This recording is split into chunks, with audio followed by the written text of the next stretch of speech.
Ben Quilty, thanks very much for talking to us. Pleasure. Where were you yesterday when you heard news that approval had been granted to transfer both Myuran and Andrew to another prison pending their execution? I'd spent the day in the prison with Myuran working in the studio, and we'd had a great day actually, as good as you can expect. The boys were feeling very buoyed by the speeches that came out of Parliament. I think it's natural that you end up feeling very lonely in those positions, and to hear that very public outpouring of support was very moving for them. But as soon as I left the prison, I was hit with media and realised that something bad had happened. And then the barristers all went back into the prison to be with Myo and Andrew and to give them the worst news. And you just said goodbye to Myuran, and you'd been visiting him every week for the last 4 weeks. At the time, did you feel like that was the last goodbye? Yesterday, I just felt that, and I think Myuran knew as well, that the time had run out, that things had got very bad. I'd always tried to hold a sense of hope for Myo. He hoped that from me, asked that from me. He always said, be strong for me. And yesterday was the most difficult thing that I've ever done, to leave him there, and I did say goodbye. And what did he say to you? His mum was there as well, so he's just, as young men do, trying to stay strong, and he just turned his back and walked back into the prison. He knows, he's known for some time, but he's held out hope the whole time. As I said, young men have the ability to cope with great pressure, but I've never seen a man under that pressure, never in my life. Is all his hope gone now? I think he's pretty resolved for what is going to happen to him, and it's obvious that they're making preparations inside the prison for him to be moved out. He told me yesterday that as soon as I saw him, he looked exhausted. I said, are you okay, mate? What's happening? And he said, I just can't sleep. I haven't been able to sleep for some days, because he's considering that in the middle of the night there'll be a knock on the door and he'll be let out by a whole new group of soldiers, prison staff, whoever they are, that come into Khan in the middle of the night and take him away. So he's not sleeping at all. I offered him anything. I said, can I get you sleeping tablets or Valium? You deserve a night's sleep, mate. And he said, nah. He's just so drug-free, he won't even touch Valium. And it was a very hard thing to leave him there. He's not only dealing with facing his own execution by firing squad, he's watching the grief unfold of his little brother, his little sister, and his mother. That must be so difficult for him, given he must be thinking, I've put them in this situation. They're having to deal with a situation because of what I've done. When I met Myuran 6 years ago, I think Myo had already moved on from the guilt of the crime that he'd committed. I think he felt that he'd done his time, even though he's never spoken about that with me. I think he lived for the first part of his time in prison living with the immense guilt of what he'd done, and the full realisation of it. It was thrust down his throat by the media, by people anti-drug, rightly so. He faced the punishment of what that crime deserves. But by the time I'd met Myo, I think the guilt was more associated with what his family was going through. And as the eldest brother, having a little sister and a little brother whose lives have just been put on hold for 10 years, and his mum, who are broken human beings because of what he's done to them. And now at this point, all of his time and energy, apart from when I'm with him making work, is put into trying to help them cope with what's coming. Tell us a bit more about how they reacted to the speeches yesterday by Julie Bishop and Tanya Plibersek. Myo just couldn't believe it. He had a huge grin on his face and he said, Benny, can you believe this? Can you believe this? I said, mate, I've been telling you that people care. And it's in that position very difficult to understand that people do care, and to hear it come out of Parliament was an incredibly powerful thing for both of them and for their families. And I was a very proud Australian to see that happen. Why was that so important to them?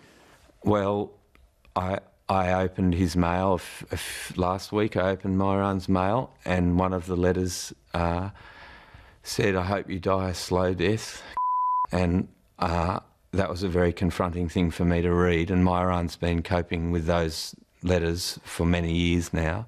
And I understand people feel helpless and angry at, and this idea of callous revenge on Myuran for his crime, but it makes you feel very alone. And I know that even reading Myuran's letter made me feel that. So to hear from very smart, intelligent, worldly women that they are thinking of him filled with emotion, I mean, they could only read the transcripts. It made their day, and they don't have many days, and it was a great thing for them to have those words. What is Indonesia missing out on by not giving these men a second chance? Well, Myuran, and it's becoming more obvious to me that Myuran's built a castle inside that prison. It's drug-free. Yesterday, the class that he and I held for inmates came back into the prison who are free, have done their time, went through the process of getting access back into the prison to come and do the class with Myuran and myself. And there was probably 30 other inmates who I've been seeing now for 4 years, who are studious, who work really hard, who all look up to Myuran. Myuran creates a safe environment for them. He creates a drug-free environment. He drug tests everyone who comes into his area of the prison, as does Andrew. And they've created social order and social harmony, and for the first time in the history of the prison, classes with men and women together, working together, studying together. It's very real. I wouldn't put my name behind it, except that I've seen it, what it is that Myuran's built, and I'm very proud of what he's done. It's extraordinary. I know I can tell you that there's young men and women from all across the world who've done bad crimes who are in that prison, who will be lost without Myu, and that's very devastating. It's heartbreaking to see that he's worked so hard to build this thing, which will then just fall apart. You worked on a painting with him yesterday. Tell us about that. Myuran's been handed an image of the site of where the executions took place 2 weeks ago, and it's a cross with two cross pieces on it, and a chair beside it, so that I assume they can decide whether they'll sit or be tied up. And then he started knocking into the background this landscape of this very bleak, dark island. And I talked quietly with him through it, but to see that, in a way, moving, profound effect that had on his family, of him actually confronting it and coming to terms with it, gut-wrenching but powerful, and I'm very happy for Myu that he's had that outlet. And does he think this is his last artwork? It's been more and more difficult for him to get into his studio, partly because he's just so exhausted, but also because there's just so much going on for him. There's so much legal process, and the amazing barristers are all still working. I mean, they haven't slept, and they're as broken as I am and as broken as Myu is. So he has to be involved in all of that as well, and they're trying to save his life, and he can't sleep. And so, but saying that, in 1 week he's made about 10 paintings of his mum, his sister and his little brother, self-portraits, some of his supporters, so he hasn't stopped. And I think in every sense of the word of meditation, that's what an art practice can offer you, and Myu needs every bit of that right now. You took letters in with you from Australians. So what did those letters say, and how did the men react? Some of the most profound letters were from guys that I worked with, and not only guys that I worked with, but other members of the Defence Force who served during the served with the Australian Defence Force during the tsunami relief effort, and very moving accounts of their experience in Indonesia, but also of those people's experience of death, and all of them have at one point considered or witnessed or been involved with death.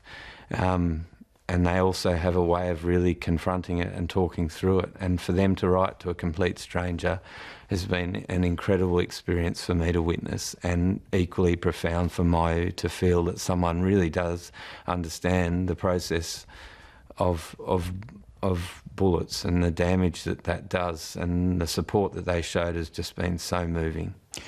Do you think this latest news means the end? Do you think it is now inevitable that they will be killed by a firing squad? I can't answer that. I don't know the answer. I said goodbye to Myuran. I've been told I won't be allowed back into the prison. I don't know what hope there is. But you're still fighting for him? Yeah, of course, I won't stop. While he's my friend and while he's alive, I will continue doing every single thing that I can, even if it's just to ask people. There are a lot of people sending me very, very violent, negative messages about my relationship with my friend. If I could just ask them just to give the family some peace through this period, just back off and let the process happen, and some silence for these people who are suffering, and for the families who've done nothing wrong, for the little sister and little brother whose lives have been partly destroyed for 10 years. Just let them grieve, and they're grieving already before the man is dead. Let them have some peace. I beg all of the community to please be quiet at this time. Ben Quilty, thanks very much for talking to us. Thanks, mate.